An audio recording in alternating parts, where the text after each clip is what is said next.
Hello and welcome to the Shifting Realities podcast. I'm your host, Julie Allison, and with me is my co-host and friend, Robert Perry.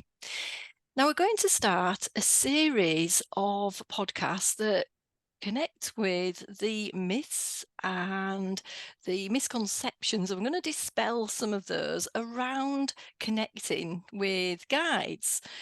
So we're going to start today in this podcast around this misconception of how, all this thinking and pondering of how you connect with guides.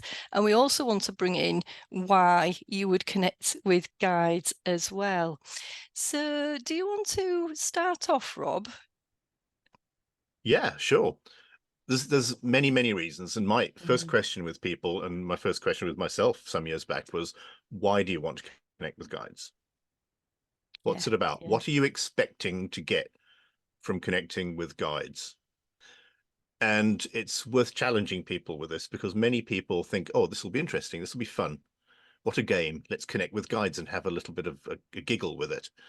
And it isn't that at all. If you don't approach guide connection seriously and with intent, it won't happen. Then you end up in a whole circle of frustration and disbelief and rejection, and you end up back where you started. So really critical when someone wants to connect with guides, what for? Yeah, are you ready to do it? Everyone can connect with guides in a flash. It's not work. It's easy. Um, but if you're doing it for the wrong reasons, you've got a problem. So we need to get people onto a page where they understand the implication of connecting with guides, what opening to the guides will do for you, and the work you need to put in. And there's a lot of work. What do you think? Definitely. Yeah, there Yeah. definitely is a lot of Mm. work there. I get a lot of people saying to me, "Oh, Julie, I wish I could Mm. connect like you do." And there's a little myth going around that I'm just going to go for one session Yeah. because myself and Rob can easily show you how to connect with guides, but it's a little bit of a process. So don't be on this misconception that you're just going to go for an hour and you'd be able to connect and channel as many guides as you like, as good as any of the gurus out there that Mm-hmm. you want to connect, that you listen to, any of your heroes or heroines out there. And it's not really like that. Myself and Rob have been doing this for quite a few years. And just like Rob, what I do is I practice. It becomes a ritual, a practice every single day. It doesn't have to be exactly the same practice, but from waking up, instead of scrolling on Facebook or whatever you want to do, I will just connect in with the guides. I'll make sure I'm grounded and, on point, on axis, and just tune in, just check in with the guides. How are you doing today? But it's more than that. We're not just talking about working with the guys just to ask how you're doing, and also just to say, well, I want to connect with guides just because I want to know how to manifest money or something like that without any other reason for it. You have to make a commitment. This is my experience. This is what I found. You have to make that commitment and dedication to working with the guides, really to share something with humanity. Now, that doesn't have to be like myself and Rob, it doesn't have to be sharing with as many people as we would like to get out there, share the information with as many people as we want, as we could. This could be something around your mission, just healing your family, which would still be a ripple effect. But you've got to make that commitment to heal your ancestral line and heal your lineage. And so, an example of this is when Rob said to me, Julie, this was back in October 2023. Julie, would you like to do a podcast with me? And I'd set some intention beforehand to do some videos, series of videos, put them on either podcasts or YouTube and do it on my own. And I started that commitment, but on my own, it never worked. It didn't work. I wasn't committing myself too much. But even just that, committing together, what that's done is allowed us to create something out of that, and the guides are with us all the time, for every episode we do. Now, do we know what we're going to be talking about and planning in 6 months' time? No, not a chance. But No. we know that in 6 months' time, we'll have as much to say as we do now, because there's always going to be either something else coming out or something that we have to repeat. And this is where we can be assured, and we're entrusting ourselves and the guides into what comes out in every podcast, and what we speak out there. Some of the things that I talk about with my clients is there's 3 Ps, and one of those is to just practice and practice. So when we're doing the podcast, you'll hear some of the first podcasts we did, and with me talking over Rob, and it wasn't all perfect, and it doesn't have to be. But can you see we took action? Can you see there we committed and we took some action to get the message? Our mission is to get the message out there, to educate people into creating a higher consciousness, raising our consciousness in essence. And we have to practice doing that, because I still have to go in with the guides to understand how to raise my consciousness in order to help others. But you see there, there's a reason. There's the why I'm doing that. And then that's what I practice. And the other thing around this is the persistence of it. It's not just, oh, I'm just going to do it, once a month. I'm going to go in and meditate once a month and try and connect with my guides for something. Again, it could work, meditating and just entrusting yourself to not think there's going to be any outcome is absolutely fine. But this, what I find quite often, people, I'm trying to connect with guys. I don't know why I'm connecting. I can't hear anything, Julie. Why? How do you do this? How do you do this? And can you see with that, Rob, how, what people are doing when they do that? They're not working through heart, they're working through the mind. Yeah, exactly. Yeah. And work we've done is like separating the mind out and having a conversation with it and listening from your heart instead of your Mm, mind, mm. or reconciling them, perhaps is a better way of putting it. And yeah, I think the key word for me in that, Julie, is try. Yes. Try is a positive word in the sense that, we try to do things, we try to be the best people we can. But when you say, I want to try, I'm trying to listen to my guides, this implies effort, impossibility, and just an uphill road of going nowhere, because I'm just trying and it's not working.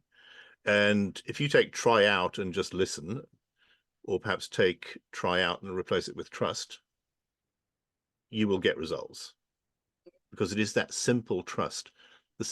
I think it's so hard for Julie when they're not perhaps very far along their journey, and they're aware that there are guides out there to talk to or to connect with who can help and can change the way you live your life. They can't see them, so it's a non-tangible thing. So it becomes then an act of imagination, in a sense. And people are scared of the word imagination because it is involved with pretend. We imagine things when we're kids because it's fun. Imagination is what has produced every great thing in the history of humanity. Has been a work of imagination. And connecting to spirit is a work of imagination. It's allowing your imagination, image, to open to other dimensions, other realities, and not to shut down your conditioning, your social conditioning that has taught you there's nothing there. You know, everything you need to know is in this book or that book. So don't look further.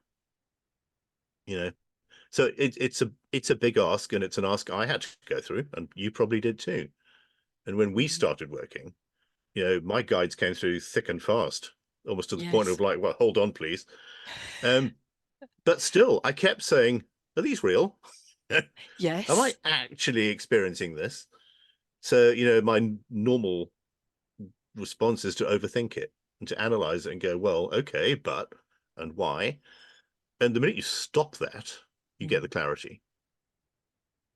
absolute clarity. Absolutely. Yeah, Yeah, and absolutely. yeah, and exactly as you said, Julie. Though you can do it and you connect, and that's wow. And the first time it happens, really, it's really exciting and empowering. But then you can't just leave it. Yes. You get It's addicted, fine. Yeah, you do don't get you? You addicted, get but addicted in a good way. it has to become a lifestyle It where does, it's always definitely. there. You practice it, whether you practice it while you're making a cup of tea or while you're putting the laundry on, whatever, or whether you sit down and have dedicated meditation time. It's conscious effort. Yeah, and I'm sorry I said the Absolutely. word effort because I don't like the word effort, No. because it is in fact simple. But you do need to put the work in.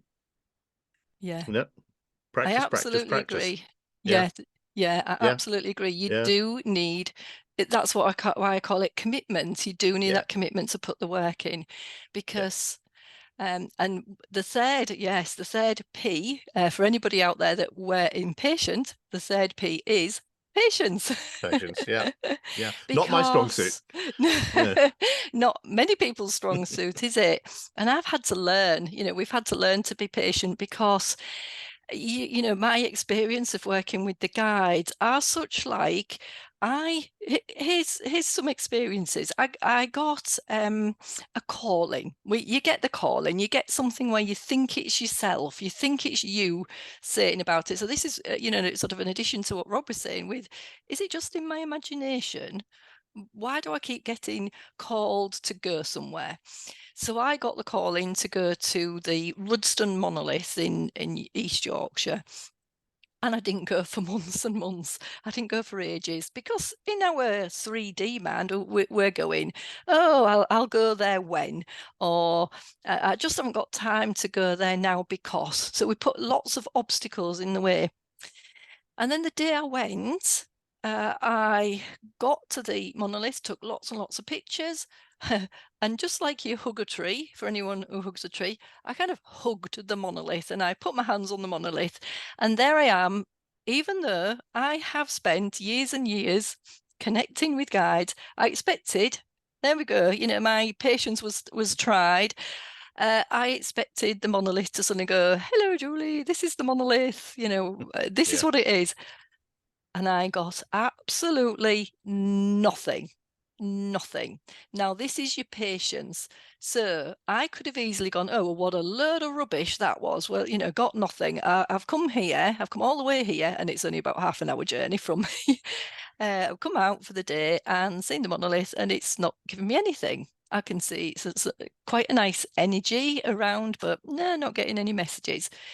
But what I tend to do is just go, oh, that's fair enough. So, like you, Rob, I don't know if you do this, but it's not all just about, 3 o'clock on a Tuesday. I am going to sit here and I'm going to try and meditate. I am going to go to that monolith and I expect all the downloads to come to me right away.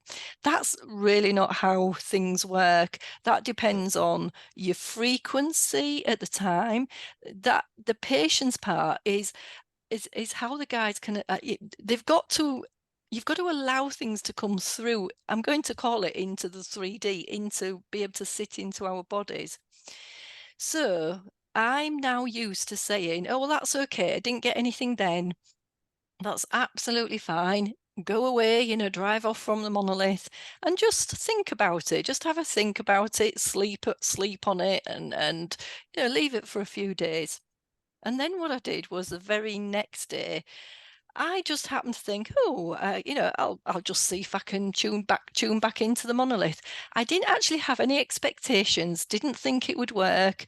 Didn't think it would bring me anything.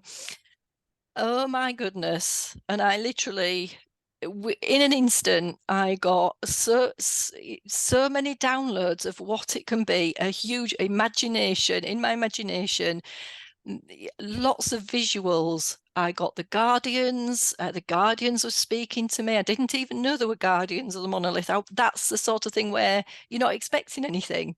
But so you're bringing in yeah, that. I couldn't even make that up. I'm not making up, oh, I'm going to make up that there's some Guardians. No, they just came to me. And I think it was about a half hour meditation. And I got all sorts of things, and then just at the end had to quickly write everything down so I could remember. But there's a lot of remembrance there anyway. So you can see how as well being patient and being persistent and not giving up, because that's the other thing people do is just give up too quickly. That's one of the keys as well to Yeah. unlocking all of this, all the possibilities, all the wonderful and magical things that myself and Rob have been able to get and achieve with the guides out there. It's just when it just becomes so amazing. That's what becomes the addiction, because it's just magical. Yeah. As long as you give it the time, just the patience, as long as you give it the commitment, you literally set your intention that you are going to, like me and Rob, we're going to do a podcast. That's your goal. That is it. That is it. Just leave it at that for now. Or you're going to go somewhere. You are going to go and visit this place that you keep thinking about. Just go and visit and just enjoy it, and don't expect anything at the time of connecting with your guide. And then you'll get that visitation if that's what you want. You'll get that information from you guys, that communication I'm going to say when you least expect it. So you see how I wasn't even trying. I was trying when I got to the monolith and hugging it. I was trying then to get something, never got anything. See how it doesn't work. But then just being persistent in, I'm going to see if there's anything coming up again. I just got loads. I don't know if you have any experiences like that, Rob, or that Yeah, we can plenty. share I mean, to yeah. plenty. I can remember first time I ever went to Glastonbury, Mm, and going there with all these expectations. Because here is this incredible mystic site with every religion's got patterns across it and claims to it, yeah. but it's ancient. And I remember standing on where they've marked the Michael and Mary ley line, which is marked in the old abbey, Mm, and standing across it and going, so come on then, let's feel something. And feeling cold and damp more than anything. And after 20 minutes going, I think I'll go and get a coffee now. There's nothing going on here at all. This yep. site's stone cold dead. Yeah. But, on the way back home, that started to change. In the subsequent years, not years, actually, it's been a year and a bit, things creep into your mind and thinking creeps into your mind, and you realize that there was strong activation there. I was possibly not ready to receive it. And I would take full blame for that square on, because I went with expectation. And I stood there and I demanded. I said, so come on, let's feel this then. Yeah, and it's the strangest thing, because let's not go into ley lines right now, but I know a number of people who live on this ley line, and they are the most extraordinarily positive, joyful people in my life. And they are aware they live on this ley line, and they just live its energy in the most extraordinary way. So I was wanting some of that, and it wasn't happening. So yeah, that happens. There are rock formations in Yorkshire that I played on as a child, 55 years ago last time, and they're still with me. So there's a sacred power there that has remained with me, and I believe has informed my journey. Wherever I was in the world, that energy set me up. So yes, I've got those experiences, but I want to bring in another expectation that trips people up, and that is, what am I going to see? Am I going to see Gandalf in a clearing? Or something like that. So what is my, what do guides look like? Are they people? And you go in to connect to your guides, and you sit there in whatever state you've chosen, and you wait for your guide to appear, but you don't actually know what you're waiting for, because you don't know what they look like. And the answer to that is they don't look like anything you expect. They might show up as something you expect, because they are trying to communicate, and so they don't want to terrify you by coming in as 8 different colors of light you didn't know existed, and some kind of Exactly. extraordinary sound vibration that you can't cope with in terms of resonance, because they're enormous and interdimensional. But to get to you, they might well appear as Gandalf or whatever, Yes. because they're trying to get through and go, hello, anybody there, listen to Yes. me. But if you don't expect to see a particularly human thing, when you're trying to connect your guides. Mm. Mm. Really listen for energy and try to Yeah. feel it more than see it. And Yes. that's another big ask, I think, when you're trying to do this work, is stop expecting a person to walk into your space, Yes. Mm. but Mm. listen for energy and listen for guidance. Because sometimes the first connection is just a feeling, It is. Yeah. you know, a Mm. togetherness. And, you know, with the practice and the patience will come clarity, and you will hear and Mhm. probably see. Mm. I hear more than I see, but I know what my Yeah. guides look like. And when new guides come in, and believe me, they come in thick and fast when you need them, but they go again when you don't need them. Yes. You know, Mm. there's lots of them out there. I see them as all sorts of things, and I hear them as all sorts of things. And continually, it's the audio that I get more than anything. Yeah. You know, Mm. and you know, when I'm working with clients and I see their guides and my guides, and we work together, you know, spiritually, Mm. Mm. it's all energy. It's light, sound, energy. Yeah. You know, Yeah. it's not people. You know, when angelic realms Exactly. come in, they aren't, you know, pretty things with wings. Yeah. They Yeah. are frankly Mm. frightening energy beings. They are. You know, and the minute you go, that energy is terrifying, but it's made of love. Mm. And it's only Mm. terrifying to me because it's beyond my experience. Yes. You know, Yes. then just the world opens up. Correction, the worlds open up.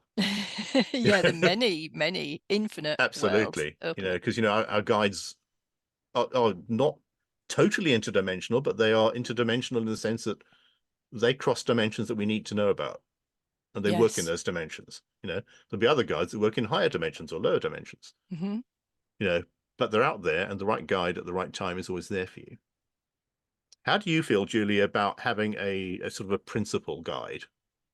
Because I always thought I had a principal guide, but I found Mm. I'd either have turned my back on my principal guide and just gone with the flow of this all these people that come in, or I'm Yeah. missing the point, you know? No, I absolutely agree with you, Rob. As I started off and let's say trained in this, I had a Yeah. mentor and trained, and that's a really super thing to get you into it all. Yes, you look for, oh, who's your main guide?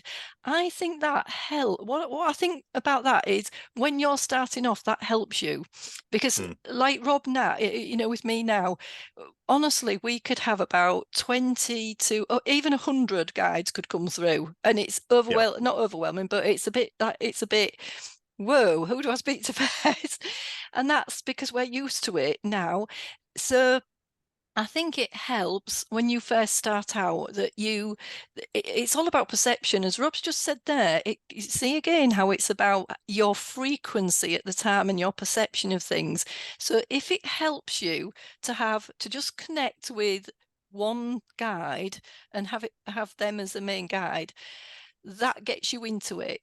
But in actual fact, one of the things here, again, adding to what Rob said about who they look like or what they look like, the guy I still have the same guide, but she's just part of a huge, I mean, massive team now. So it's not, I don't work with my guide on her own. And I think if you just continue to work with your guide on your own and you're doing it a year later or something like that from you starting your little practice, it's a bit like learning to drive and never setting off. Yeah. Just I'm gonna do the controls every time they go in, but I'm never gonna move forward. You just don't get anywhere when you think too much about, oh, there's just going to be this one guide. And the perception is, as Rob said, that guide might look like, well, I don't know, let's say a nun, a priestess, or something to start off with. But as Rob said, when you get into it and you start to see through other realms or hear through other realms, and when I say see, it's not like I see them in a 3D in matter. It's not like I see them in the room. I just close my eyes and it is, you would consider it imagination. Mm. You would see colours that you can't see that are off the spectrum, and that's because our frequency, our consciousness, and our frequency is rising. And so my guide now, how many years on? 6 years on, does not look anything like that she started off to me. And so, as Rob says, it's when when you're not frightened of them, when you get used to it, they just everything's presented in a different way. Yeah, and that's why I call it magical, because there's so many Yeah. things that, when we talk about now we're wanting to connect with guides, and because we're sharing what is the truth, what is your sovereign, the sovereign self. And that means that we're not talking about what's your truth as a human. He's talking about, our multidimensional self as well, just as the guide. So as we're becoming more and more aware of our multidimensional self, so we are aware of what else is out there, without being frightened about it Yeah. or anything. So yeah, so see how there is a reason, because all of these guides, all of them are just enabling us or helping us to basically live a life fulfilled, to increase our consciousness, raise our frequency, to raise above the sort of the life of struggling, this, all the things, all the conditioning, raise above the conditioning, raise above everything that's blocking us. So yes, even, I do, coming back to Rob's question about, should you just have one guide? I There's a part of me, that's another myth. That's something that's blocking us. That's something where we just, where our expectations are just blocking what we could be opening up to. It stops Yeah. us opening that door to all the possibilities, all the realms of possibility of what the guide could look like. And so again, for me and Rob, this is why we want to dispel these myths of what it could be, and what most people think this is about. Yeah. Yeah. Yeah. You've said two words that resonate with me there, while you were talking. Hmm. One is door. And you know that Yes. I did some work with doors and opening Yes. doors initially and started a business on Mm. doors. Mm. But guides, your principal guide, I've often heard referred to as the gatekeeper. Yes. And I Yes. think that's actually quite pertinent because it's, for me, that initial guide is the guide that opened the door to my journey Mm. and Mm. let the Yeah. rest in, Yes. pretty Yes. much, and stays there. And I think we'll shut the door when something Mm. inappropriate tries to come Yeah. through. Hmm. Yeah, they're being a little Yeah. literal, but I think you know what I mean. Yeah. Absolutely. But yeah, the key word is fear. It is. Yes. Absolutely. Yes. You want to connect your guides. Great. Maybe you've thought about it. The big block is fear. Mm. I don't know Yes. what these guides are going to be. I'm scared of people thinking I'm insane or barking because I've seen Mm. guides or connect with my Mm. guides.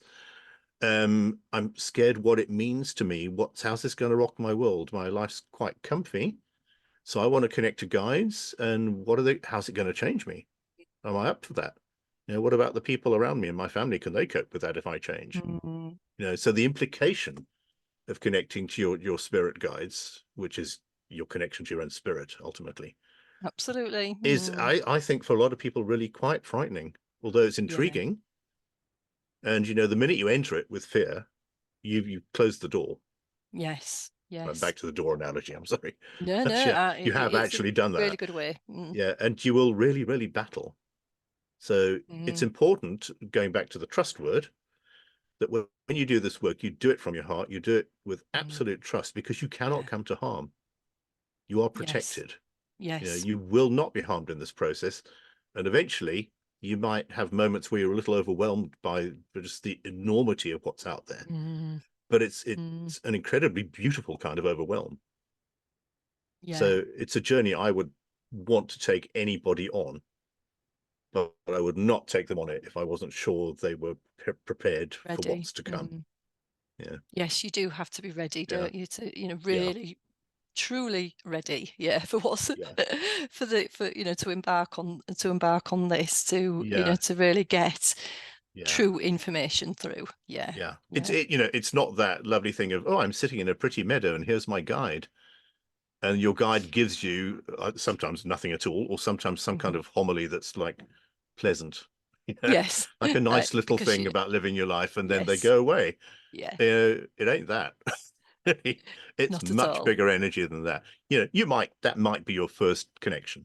It's Exactly. okay. Yes. And Absolutely that's okay. fine. That gets you Yeah. going. That's your Yeah. start. Yeah. But, you know, my goodness, it grows fast. It does. It Yeah. does. It certainly grows. Yeah. It's so fast. Yeah. And, Yeah. this is also how we can understand, it's not just about talking to guides because, it's going to be lovely and magical. Yeah. Talking to guides so we can understand, I'm going to come to this thing again, Rob. One of the reasons could be to heal, Yeah. in whatever way. So even healing ourselves. And this is how we start to also understand. I always say the guides show me, but it could be my higher self showing me. I'm just either seeing or recognizing this is the other way we can understand our bodies as just more than Yeah. physical. I think we do things where we're not opening ourselves to who we are really. So things like, if we hold an emotion in the body, we just ignore it because we don't see it because it's not in our physical, Yeah. it's not something you see. If you've got an attachment, and again, don't be frightened about this attachment is something you've either chosen through contract or something you've created. So if you've got an attachment to something or somebody, you need to know that. We obviously, myself and Rob will help people remove the attachments, but that's something you should be able to pick up yourself, and you should be able to go, yes, I think I've got an attachment there, because you would be able to recognize it, whether you see it, sense it, feel it.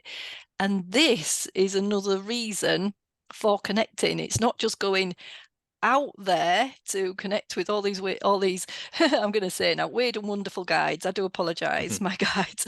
um but I'm weird as well, I'm being called. So we're fine with that.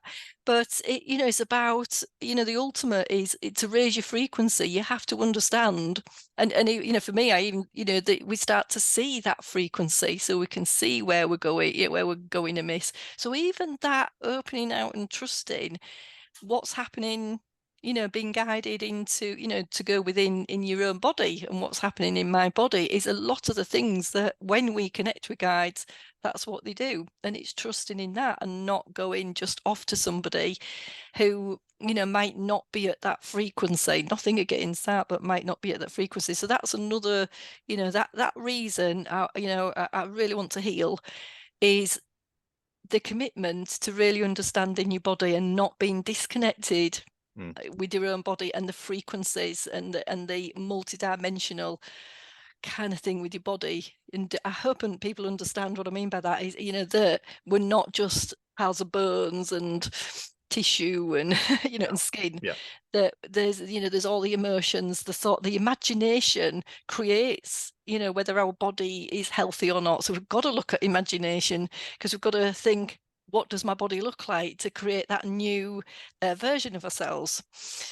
um so I think you agree, don't you, Rob, with Of that? course, I agree. Absolutely. Yeah. Yeah. I just, yeah, try. I've said the word, I've said, don't try, do, but Yeah. do it with intent, Yes. and don't Yes. do it with enormous expectation. Nope. Just, let the door open and see what comes to you. Work with Yeah. someone if it helps you. Both Yeah. you and I Yeah. will do this work with you. Try Yeah. it yourself if you want to and see what happens. But, Yeah. there is many, many, many, many worlds of help out there, and support There and is. love There and is. care and concern and knowledge and everything wonderful. Mm. And why not use it? Mm. It's there for you. Why not use it? It is. Yeah. And perhaps you and I, Julie, are Mm. somebody else's guides, because our spiritual Yes. beings are, like everybody's, multidimensional and enormous. So perhaps we are guiding Yes. others in other Yes. dimensions. Oh, absolutely. Guides At the guides same come time. from, yeah, guides come Mm. from everywhere and all places. So wherever energy exists, which is absolutely everywhere, a guide can go. Yeah. Mm. The right guide Mm. for you. Yes. Yeah. Yeah. What do you think? Anything else to say there? Is that enough on I think guides? that Because it's might huge. be enough. Yeah. Yeah, I think Yeah. it's so huge, and I think what we'll do is we'll break some of these things down Mm. in this series of podcasts to help people and just give you a little bit of guidance on I wouldn't say how to connect, because again, it's not something we can show you within a few minutes, but it's just to enable you to really, I think what we want to do from this podcast, and we'll finish here, is, really enable you. You've got to have number one, you've got to have a reason for doing this. Number two, be open. Be open to all these, to what might happen. Don't be expecting a particular thing. That's what closes you down, expecting something. So really trust in yourself. You can start off by just having a practice, just going within yourself, just going within and looking at your own body, just checking through the chakras, checking through the electromagnetic lines. If you don't know what those are, go and ask your body. The body knows what that is. That's a good start. And with that, you might get, a guide who you might get guide next to you coming through to you. And so just, just work through that, really. I think that's probably enough for what we needed to do today. Do you think, Rob? I think so, yeah. Just relax with it. Don't Mm, stress mm, about it. Don't force it. Doesn't mm, happen immediately. Don't worry about it. Just mm. try again. Yeah, I said exactly. try. Yeah, yeah. Just go Yeah, with the flow. Literally, yeah. Rob and I, we go with the flow. You open it, you trust in yourself. There's no one else that you need to trust in. You trust in yourself. Mhm. Open yourself up, to this, absolute magic, this Indeed. magical And if place. people come to us to work with us, that's Yeah, exactly the message we work through, yeah. is that you're doing this yourself. We're not doing it for you. Yes, We're just yes, facilitating the process. yes. Yeah. Yeah. Grand. Good, lovely. Lovely. Well, that's the end of this today's podcast. Hope that's been of interest to you. By any means, if anybody wants to connect with us, ask more questions, tell us what else you'd like in the podcast, please get in touch with us. Our details are below. And that's enough for today. Indeed. So bye for now. See you next week.